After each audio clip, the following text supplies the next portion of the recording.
This is a KSC-TV news update. I'm Vicki Papadopoulos. And I'm Peter Evans. Thanks for joining us this morning. Keene State College is dealing with the loss of 2 students in the last 2 weeks.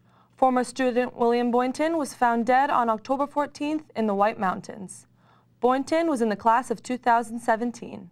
Then, on October 22nd, Blake Cole Powell was found dead in his apartment at the Mills of Keene. KSC President Melinda Treadwell has sent her condolences to both students' families.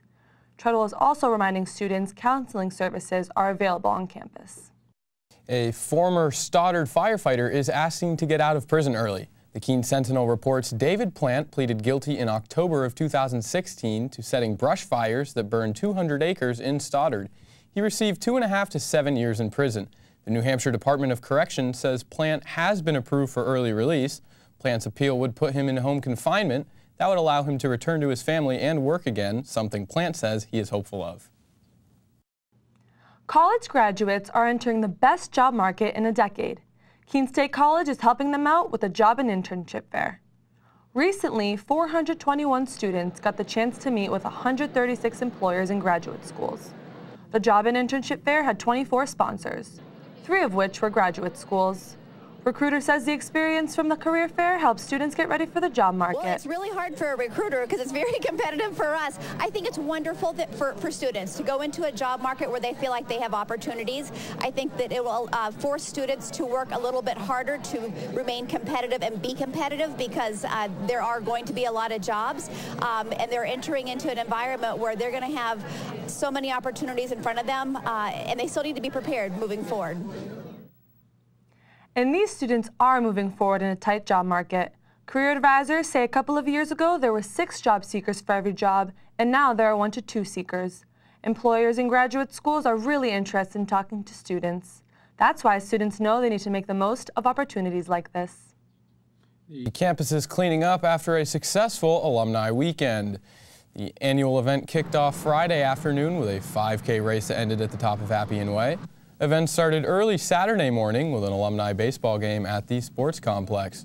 Other alumni games were hosted throughout the day. President Treadwell hosted an ice cream social at noon. The social recognized prestigious members of the alumni community. If you couldn't make it out this year, Alumni Weekend will be back in the fall.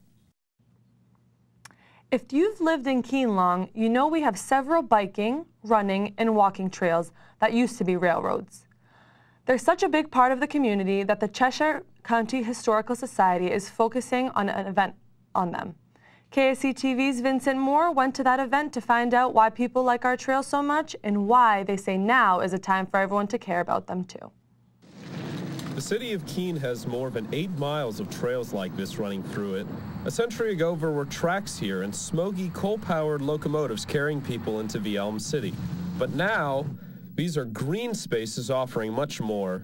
To the city of Keene, it helps reduce pollution, helps enhance fitness and the health of our citizenry and those in surrounding towns that use the trail system. The transition these trails have made in the last 100 years is a story the Cheshire County Historical Society wants to share. That's why they created this event called the After the Trains Left Story Circle. It's an opportunity for community members to gather and share memories of the closing of the railroad and construction of the rail trail. We were approached by Chuck Redfern wanting to do this as a project, and we had suggested a story circle. And so for us, it's a way of reaching new audiences. Building an audience that cares about these trails is important now. There's a movement in New Hampshire to open the trails to ATV traffic. That worries people like Charles Redfern.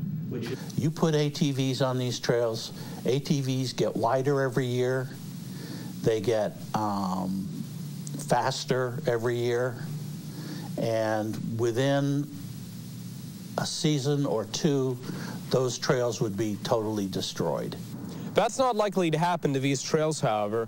The city of Keene is in the process of passing a resolution opposing all ATV traffic on the trails within city borders. Vincent Moore, KSC-TV. The Keene Sentinel reports Claremont and Haverhill are seeking to have their trails open to ATV traffic. Nearly 1,500 pounds of trash has been removed from the Ashwelet River and Beaver Brook in Keene. KSC-TV's Izzy Harris introduces us to the people who came out to help clean up our water. Volunteers from all over Keene came together at the Source to Sea cleanup to remove trash from local water. On Friday, volunteers put their gloves on and tackled the Ashwelet River. Some of them even got in kayaks and went down to collect trash out of the river itself. Anthony Malloy says the work he's doing today will have an impact for years to come. I mean, what we have on this planet for water is what we have on this planet, so it'd be foolish not to take care of it or protect it and keep it clean for future generations and everything. Amanda Littleton has been organizing this event for 10 years and says you need the community's help to maintain clean waters. We do this every year because it's a great way for people to connect with their community, the river here, their landscape, and be able to contribute and chip in. Coordinator Michael August says he is proud to take care of the area and keep Keene clean.